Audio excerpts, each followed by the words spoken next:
प्रश्न पूछना चाहता हूँ। आप सिर्फ यहाँ सुनने वाले बनकर मत बैठे रहिए। मुझे बताइए, जिंदगी में सबसे बड़ी जरूरत क्या है जिससे कि हम सांस ले सकें? हाथ खड़ा करके बताइए। सुनने के लिए सिर्फ मत आइए। जब तक सुनते रहेंगे तब तक आप सिर्फ सुनने वाले रहेंगे, दर्शक रहेंगे।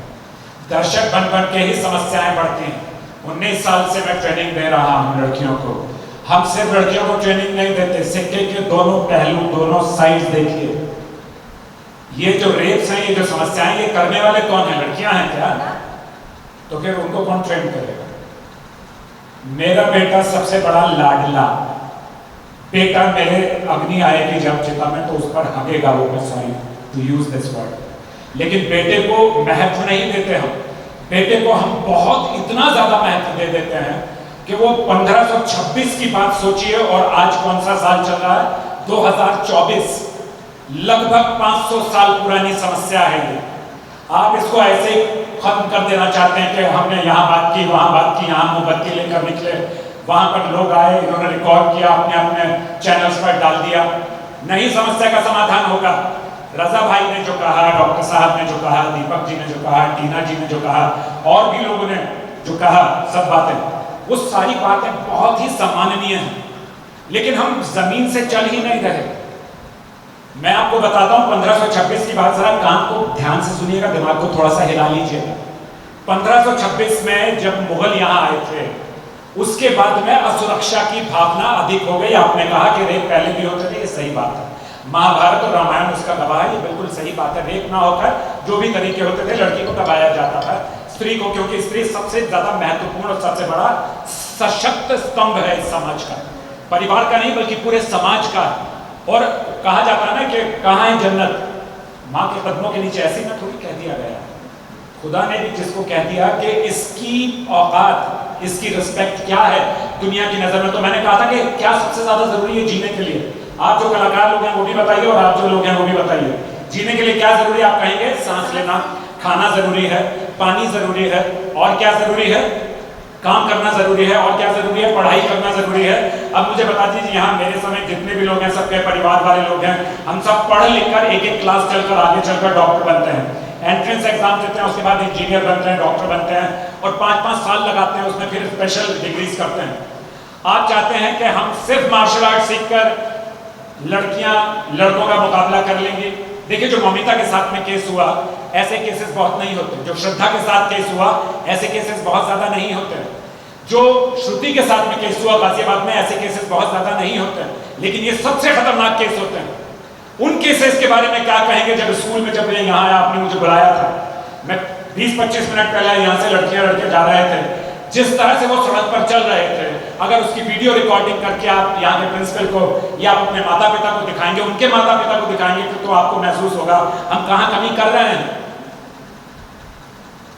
उस चीज की तरफ भी तो ध्यान दे दीजिए, हम कहाँ कमी कर रहे हैं उस चीज की तरफ। आप कहते हैं कि देखिए, रजा भाई ने कहा मार्शल आर्ट में सिखाऊंगा, सिर्फ फिल्म इंडस्ट्री को नहीं बल्कि सबको मैं सालों से सिखा रहा हूँ, और बिना पैसा लिए सिखा रहा हूँ। और मेरा जो सिखाना है वो स्ट्रीट कॉम्बैट है। आप कभी भी ये कुंफू कराटे करके कुछ नहीं बिगाड़ सकते किसी का। लड़के पैदाइशी और नेचुरली स्ट्रांग होते हैं।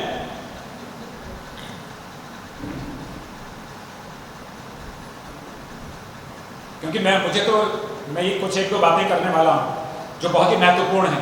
लड़के पैदाइशी, उनके हार्मोनल, उनका जो स्ट्रक्चर है, उनका जो फ्रेम है, उनका जो बॉडी लाइन, वो स्ट्रांग है। तो फिजिकली उनसे लड़ने से ज्यादा है दिमाग से उनसे लड़े।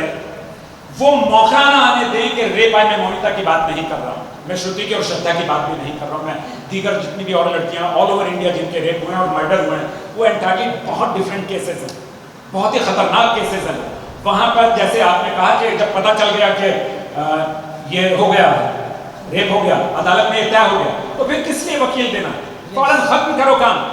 और पब्लिक में आकर रजा भाई ने कहा था कि जिस तरीके से दुबई में या सऊदीया में या जहां भी इस तरह की कुछ चीजें सीखो ना, क्या नुकसान है उसमें आपका मजहब नहीं बदल जाता भाई, उसमें आपका सामाजिक धर्म भी नहीं बदल जाता, बल्कि हिम्मत नहीं होगी किसी की। यहाँ लोग मर्डर करके जाते हैं किसी का और अपने गांव चले जाते हैं, उनको लगता है कि कबूतर को लगा मेरी आंखें बंद, मैं किसी को नहीं देख पा रहा तो मुझे भी कोई नहीं देख पा रहा, ऐसा नहीं है।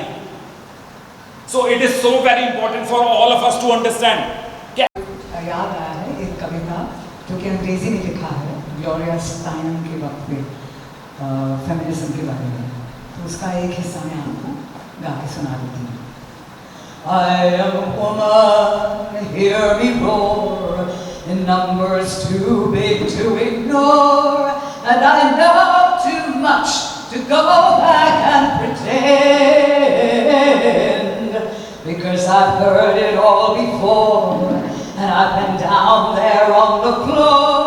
No one's ever going to keep me down again. Oh yes, I am wise, but it's wisdom born of pain. Yes, I paid the price, but look how much I have gained. If I have to, I can do anything. I am strong, I am invincible, I am woman.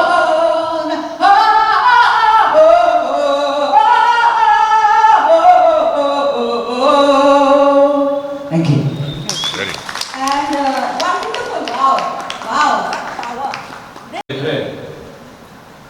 जब जुबां बंद होने लगती है तो आंखें बोलती है, जब आंखें बंद होने लगती है तो धड़कनें बोलने लगती है, जब धड़कनें बंद होने लगती है तो सांसें बोलने लगती है, और जब सांसें बंद होने लगती है तो एक डॉक्टर को बोलना पड़ता है। बस आज वो समय आया है, किसी की धड़कनें बंद है, किसी की आंखें बंद है, किसी की सांसें बंद है, और अब वो समय आ गया है। आज मैं, मेरे साथ मेरे डॉक्टर फ्रेंड्स, साथ में बड़े आर्टिस्ट, साथ में politicians, press and we all are together, हम कदम पर कदम रखकर आज बोलने का समय आ गया। हम बोल रहे हैं, और ये मूवमेंट को हम यूं ही आगे बढ़ाते जाएंगे, हमें इसे कहीं भी ठंडा होने नहीं देना है। Thank you. चलो मैं चाहता हूँ, thank you so much. Thank you so much. अब राजा जी जाना चाहते हैं क्योंकि सही में उन्होंने बहुत पहले आके हमारी शुरुआत किया। बाकी लोगों को हम प्लीज और 15-20 मिनट ब्रेक दीजिए, हमारा प्रोग्राम खत्म नहीं हुआ है। चैनल्स के लिए थोड़ा सा इंटरव्यू, चैनल के लिए, सैटेलाइट के लिए। मैं अभी जया भट्टाचार्य जिन्होंने मेरे साथ ये कदम को एक ही बार में उससे हाथ कर दिया, और she was waiting for me to come back in India. और मेरे साथ अभी हमारे साथ अभी कई सिंगर्स आर्टिस्ट सब है। हम लास्ट में भी एक अच्छे से वो लोगों को भी कोई कुछ बोलना चाह रहा है, आप पब्लिक के बीच में प्लीज वेलकम और अच्छे से। And whatever little help from my side, I am always ready. Gujarati में एक सुंदर सी बात कही जाती है, कदम अस्थिर होए એને રસ્તો કદી જડતો નથી, કદમ અસ્થિર હોય એટલે રસ્તો કદી જડતો નથી, અને દિલમાં સાચી લગન હોય તો હિમાલય પણ નડતો નથી। तो हम सब दिल में लगन लेकर आज ये मूवमेंट हम आगे ले जा रहे हैं। हम आपके साथ हैं, मैं, मेरे साथ डॉक्टर पांडे साहब है, मेरे साथ डॉक्टर उदय यादव जी है, हम सब साथ में हैं। हमारी पूरी टीम आपके साथ रहेगी। वी ऑलवेज मेडिकल एसोसिएशन की तरफ से भी जो बनता है काम करेंगे, सिर्फ हमें याद करिए and we are there. Thank you. मुझे लगता है कि जिस कोर्ट में एक पॉकेट मार का केस होता है, उसी कोर्ट में कुछ और इस तरह के केस होते हैं, चोरी के केस होते हैं, फलाने होते हैं, धमाके होते हैं, उसी में रेप केस भी होता है। तो फाइल को खुलते खुलते ऊपर आते आते बाकी केस बढ़ते बढ़ते सालों साल बीत जाते हैं। इसके लिए एक स्पेशल कोर्ट होना चाहिए। जो रेप विक्टिम्स हैं उनके लिए एक स्पेशल कोर्ट होना चाहिए, और उनका मुकदमा सिर्फ वहीं और वहीं पर होना चाहिए, और फास्ट ट्रैक पे वो केस होने चाहिए। इधर उधर की बातें नहीं होनी चाहिए। जो औरत जिसका रेप किया जाता है उसका अकेली उसका रेप नहीं